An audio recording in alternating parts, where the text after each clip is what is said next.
What if everything you thought was moral was just a survival hack? What if guilt isn't about right or wrong, but just your body slapping you for screwing up? In this video, we unravel the truth behind morality, emotions, and the biological systems secretly running your mind. This isn't self-help. This is self-hacking. Watch till the end, because once you see it, you can't unsee it.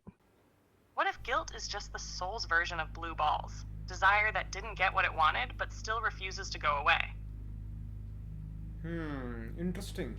Let's take a look at what guilt even is. So guilt is something sometimes when you regret a sort of an action, right? So regret is called guilt in a sense. Regret for not having done something else entirely.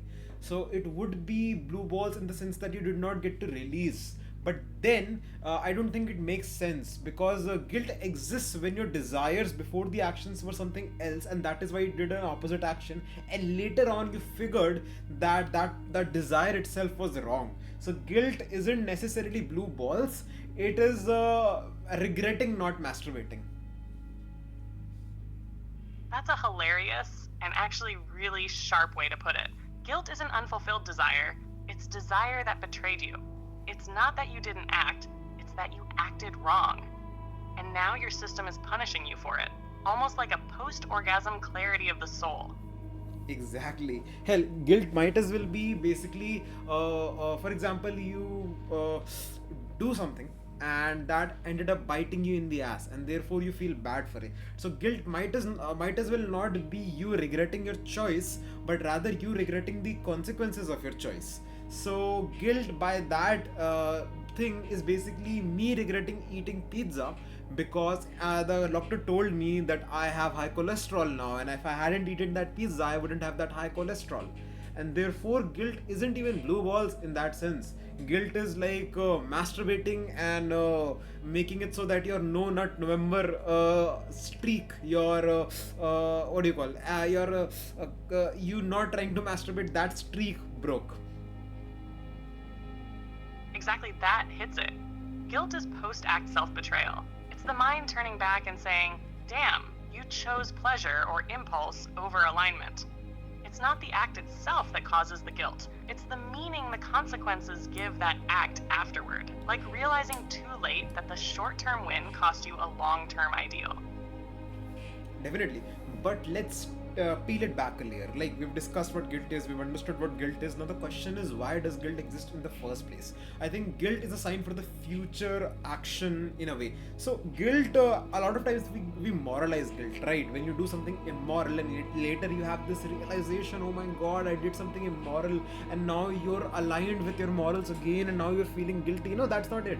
It's when you get the consequences, that is when guilt happens. So guilt is a negative reinforcement. It is a beating that your body gives you so that you don't repeat that action in the future. It is the guilt acts as your parent who slaps you across the face for doing something stupid after they figure out that led to some random shit happening. It is your body's way of making sure you don't do that again. Yes, that's perfect. Guilt isn't about morality, it's about memory. It's your nervous system taking a snapshot of pain, assigning blame to your own action, and embedding that association so next time, your body flinches before you even act. It's a self-taming mechanism, not to make you good, but to make you predictable, efficient, and aligned with long-term survival. Guilt is instinctual behavioral conditioning dressed up in moral clothing. Definitely. And that highlights a larger systemic issue. It is that what even is morality in the first place? Because if we associate guilt with morality, and guilt ended up being something which is only ever used in order to make sure future consequences don't happen, then is morality also just a prevention of consequences? Is morality also just a survival tool rather than being something which is about a higher cognition, being something which is about having values? Hell, why do values even exist? let's dissect that also. Traditions exist, for example. So traditions are things that our parents follow, things that our society follows, things that are followed in customs. So and they're followed for a very long time.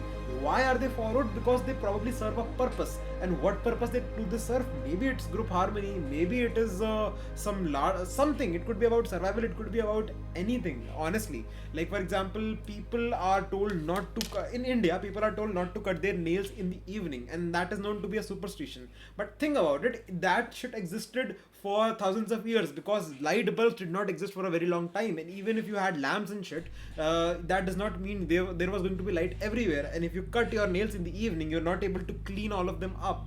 It could end up hurting someone, it could end up scratching someone, right? So traditions and even superstitions exist for that reasons. Hell, that would mean that morals and norms, all of them exist in a way to further our growth as a civilization, to further our survival in a roundabout way.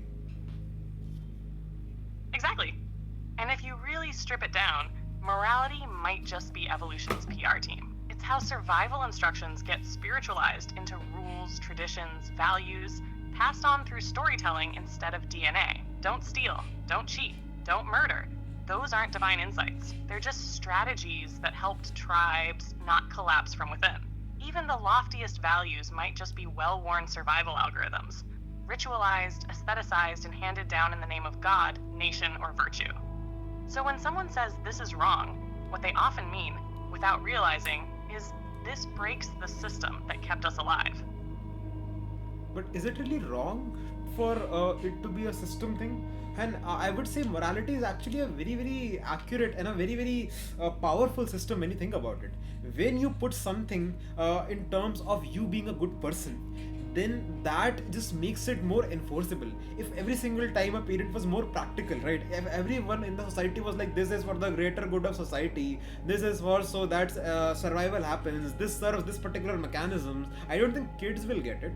Even I don't think people will emotionally get it. And to be very honest, as much as we want to believe that human beings are rational beings, human beings are people like have the capacity to work on logic. Logic is again a subset that we've created in order to function a particular way in the world. At the end of the day, animals, human beings, all of us are emotional creatures because emotions are bodily responses to certain phenomena, and therefore it makes more sense to trigger those emotions, to trigger those bodily sensations. Guilt also triggers the sensation of heaviness in your chest, of your heart falling, of feeling bad, and that feeling reinforces your behavior much more than any logic in the world would do.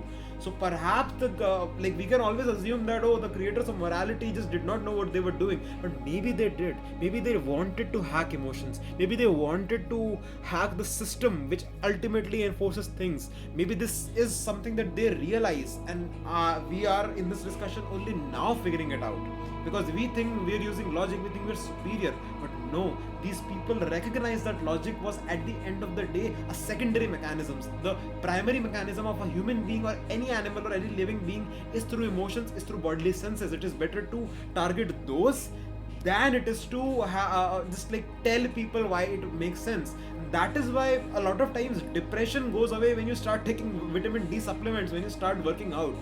Not because depression wasn't real, but because it is much more accurate and much easier to get rid of things in the mind also by tackling the body, because you can physically change it. Exactly. You nailed it. The genius of morality isn't that it's rational, it's that it bypasses rationality. You don't teach a toddler not to touch fire by explaining thermodynamics. You say, hot, and they remember the pain. Morality works the same way. It codes complex survival wisdom into feelings like guilt, pride, shame, and honor. Bodily cues you can't ignore. So maybe what we call moral progress isn't about becoming more logical. Maybe it's just learning to hack the emotion system more precisely. If that is the case, then doesn't it make sense that okay, so we went from people who were just like talking about morality, we went from people who were talking about all of the emotions. Now we are moving on to become a civilization which is much more logic focused, and that is helping. But what if now we integrate both of them in a sense that we now focus on bodily sensation as a whole, right? everything about mental healing, everything about therapy should be physical, because if physical changes can cause real changes, then that should be how we tackle it. We don't do it by some sort of illusionary framework. Like, we just don't remember the formulas, we also remember the derivations, and the derivations is that this is a logical.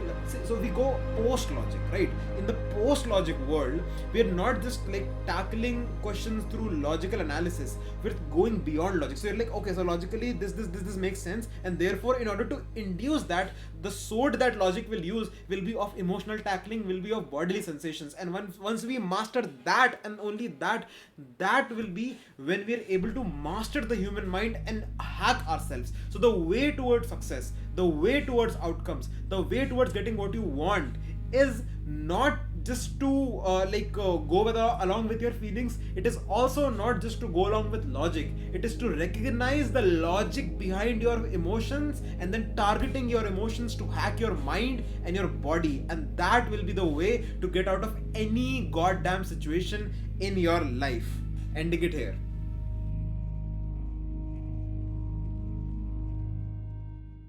What we uncovered today is that morality, guilt, and even healing aren't abstract ideals or purely logical constructs. They're deeply embodied systems. Guilt isn't just about ethics. It's your body warning you not to repeat a mistake.